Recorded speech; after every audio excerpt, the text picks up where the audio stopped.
بسم اللہ الرحمن الرحیم۔ السلام علیکم۔ مسلمانوں کے زوال کا سفر، آج اس پر بات کریں گے۔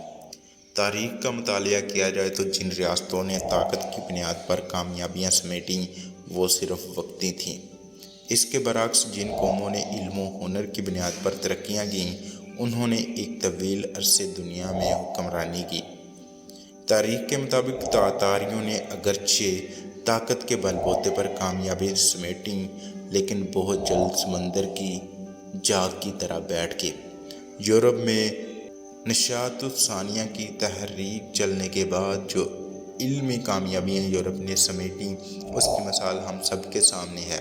مسلمانوں نے اپنے دور میں جو کامیابیاں سمیٹیں وہ بھی ایک مثال تھیں۔ بغداد علم و ہنر کا گہوارہ تھا۔ یہاں دوسرے ملکوں سے لوگ تعلیم حاصل کرنے آتے تھے۔ ماہر اساتذہ کے ساتھ عظیم الشان کتب خانے موجود تھے۔ ان کتب خانوں میں دنیا بھر کی تہذیبوں کی تاریخ، علوم و فنون کا ایک سمندر موجود تھا۔ ساتھ ہی ان علوم کے ماہرین بھی موجود تھے۔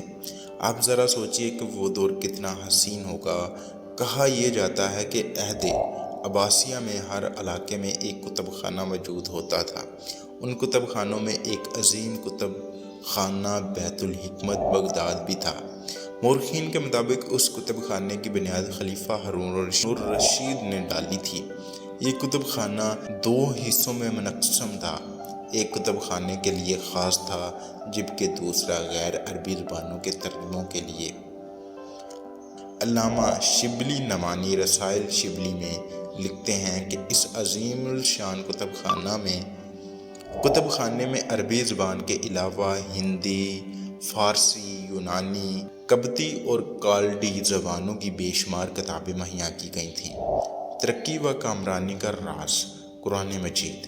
ان تمام تر ترقی و کامیابی جس میں کتب خانے مختلف علوم و فنون میں دسترس اور آگے بڑھنے کا ایک ہی راز تھا، وہ تھا قرآن مجید کی اصل تعلیمات پر عمل کرنا۔ مسلمان حاملین قرآن تھے، انہوں نے اس کا حق ادا کیا۔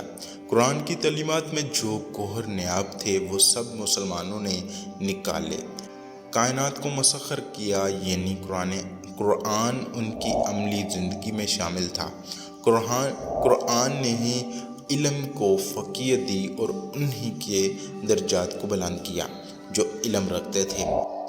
اس علم کی وجہ سے ہی مدارس، کتب خانے اور تحقیقی شعبہ جات سب وجود میں آئے۔ زوال کا سفر۔ پھر یہ ہوا کہ مسلمانوں نے قرآن سے دوری اور علم سے دوری اختیار کرنا شروع کی تو زوال کی ابتدا شروع ہو گئی۔ مسلمان جیسے جیسے علم و ہنر سے دور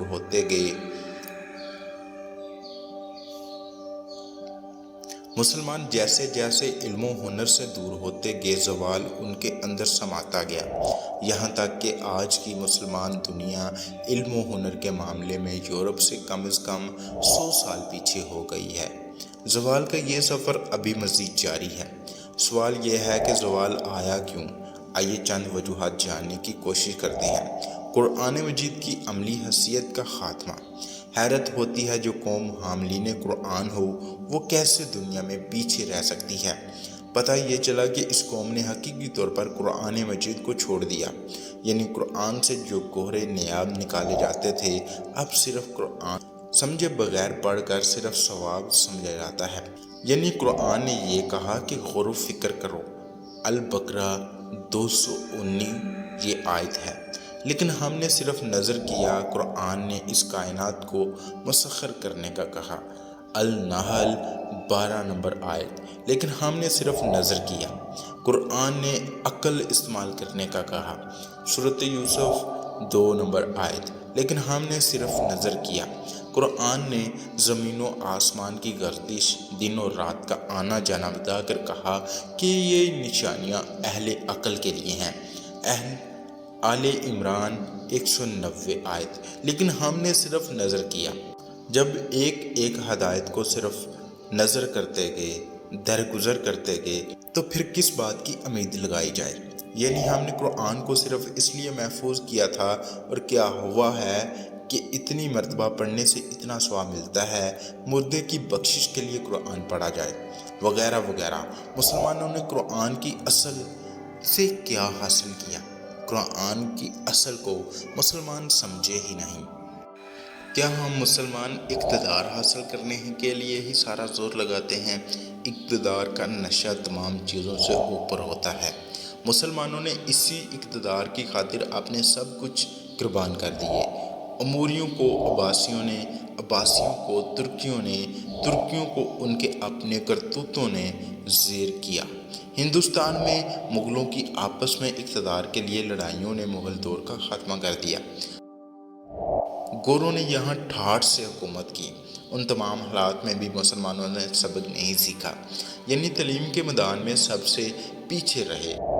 اگرچہ چند مصلحین، جن میں سر سید احمد خان سر فہرست ہیں، انہوں نے مسلمانوں کو تعلیمی میدان میں اپنا مقام واپس دلوانے کے لیے ہر ممکن کوشش کی، لیکن ہمارے مسلمانوں نے ہی اس کو مذہبی رنگ دے کر کہا کہ مسلمانوں کو انگریزی تعلیم دلوائی جا رہی ہے، انہیں انگریزوں کا غلام بنایا جا رہا ہے، یا انہیں عیسائی بنایا جا رہا ہے، وغیرہ وغیرہ۔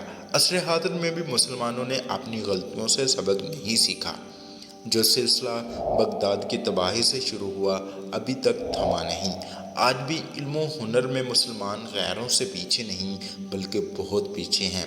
تحقیقی شعبے میں صرف اس حد تک ہیں کہ فلاں شخصیت نے کیا کارنامہ انجام دیا، فلاں مسلم سائنسدان نے کیا چیز ایجاد کی، کس کتاب کی کتنی شروحات لکھی گئی ہیں۔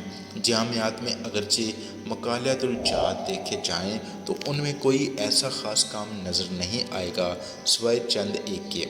بحیثیت مجموعی تحقیق کے شعبے میں ہم بہت پیچھے ہیں۔ کتب خانے میں یہ واضح کرتے ہیں کہ اس شہر علاقے کے لوگ علم کے کتنے قریب ہیں۔ کیا ہم نے ماضی سے سبق سیکھ لیا؟ ہم ابھی تک ماضی کے سبق نہیں سیکھ رہے۔ ابھی بھی ہم انہی لڑائیوں میں مصروف ہیں جو گزشتہ کئی صدیوں سے جاری ہیں، جیسے مسل کی لڑائیاں، مذہبی لڑائیاں اور اقتدار کا حصول وغیرہ۔ آج بھی ہم اہل عرب کی علمی کامیابیوں کو یہ کہہ کر ٹال دیتے ہیں کہ اصل کامیابی تو آخرت کی ہے۔ ہم غیر مسلموں کو جہنمی کا سرٹیفکیٹ بھی دیتے ہیں۔ ان کی بنائی ہوئی ایجادات کو اپنے استعمال میں لانے کے لیے ہیلے بھی تراش رہے ہیں، لیکن خود کچھ نہیں کر رہے۔ نتیجہ ہم سب کے سامنے ہے۔ کیا آج بھی بیت الحکمت جیسا یا اس سے بہتر کوئی تعلیم کا تعمیر کر سکیں گے جس سے ہم زوال سے عروج تک جا سکتے ہیں؟ امید اور حوصلہ انسان کو آگے بڑھانے کا موقع دیتی ہے۔ غلطیاں ہو رہی ہیں، لیکن آج بھی ہم پھر دوبارہ اسی مقام پر کھڑے ہو سکتے ہیں جس کے لیے چند گزارش حاملین قرآن بن جائیں، یعنی قرآن کی تعلیمات پر عمل کرنا شروع کر دیں۔ تعلیم کو اپنی تمام ترجیحات سے اوپر رکھیں، علمی اختلافات رکھیں لیکن دشمنی سے بچیں، اقتدار کے حصول کی بجائے قوموں کی اصلاح پر توجہ دیجیے، اپنے اخلاق کو سب سے بلند کیجیے۔ اگر یہ تمام خوبیاں ہم اپنے اندر شامل کر لیتے ہیں، ہم اس پر عمل کر لیتے ہیں، تو ہو سکتا ہے ہم دوبارہ اس زوال سے عروج تک کے سفر پر گامزن ہو جائیں، اور ایک دن آئے گا کہ ہم عروج کی بلندیاں حاصل کرتے جائیں گے اور دنیا کے سامنے ایک نئی قوم ابھر کر آئیں گی۔ میں امید کرتا ہوں کہ آپ کو یہ ویڈیو اچھی لگی ہوگی۔ اگر یہ ویڈیو اچھی لگی ہے تو اس کو لائک کر دیں اور میرے چینل کو بھی سبسکرائب کر لیں۔ یہاں رہیے، خوش رہیے، فی امان اللہ۔